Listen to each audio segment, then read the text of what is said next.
Maroc-Israël, Yaïr Lapid s'est entretenu avec Bourita pour sa prochaine visite à Rabat. Espionnage Pegasus, responsables et diplomates algériens sur le listing marocain.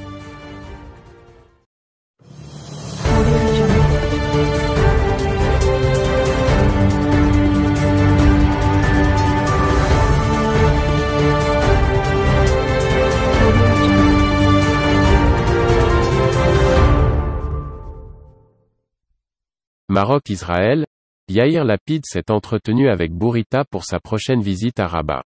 Le chef de la diplomatie israélienne Yaïr Lapid a indiqué, lundi, s'être entretenu avec son homologue marocain, Nasser Bourita, dans le cadre des pourparlers, pour organiser une visite au Maroc. Sur son compte Twitter, le ministre israélien des Affaires étrangères a précisé que l'entretien a eu lieu ce week-end.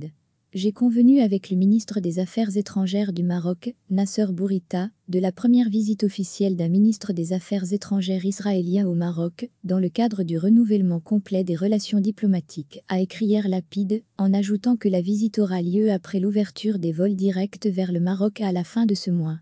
Le ministre, qui a évoqué un événement historique, a aussi remercié le roi Mohamed VI pour son leadership dans la promotion de la visite et le renouvellement des relations.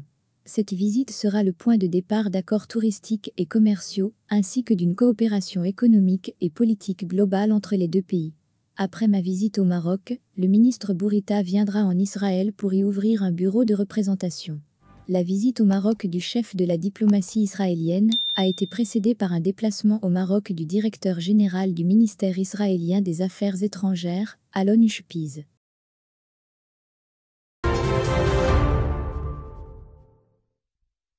Espionnage Pegasus, responsables et diplomates algériens sur le listing marocain.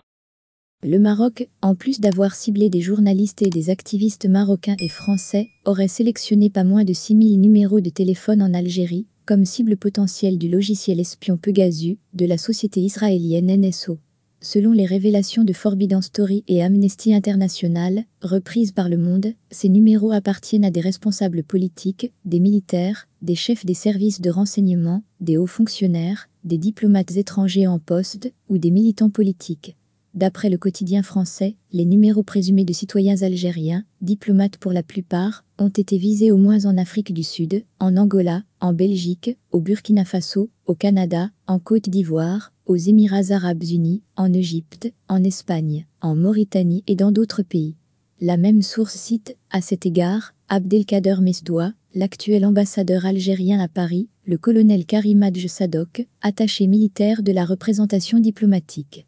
Il s'agirait aussi de l'ancien ambassadeur de France en Algérie, Xavier Drioncourt, et de celui de l'Union européenne à Alger, de John O'Rourke.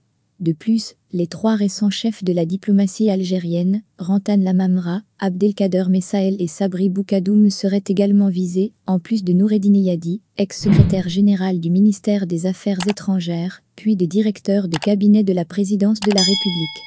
Rabat aurait également espionné des personnalités de l'entourage de l'ancien président algérien, Abdelaziz Bouteflika, Le Monde citant Saïd, Nasser et Zor Bouteflika, en plus des chefs des services de renseignement algériens sous l'ancien président, à savoir les généraux Ali Bandaoud, Ouassini Bouaza et Bachir Tartag.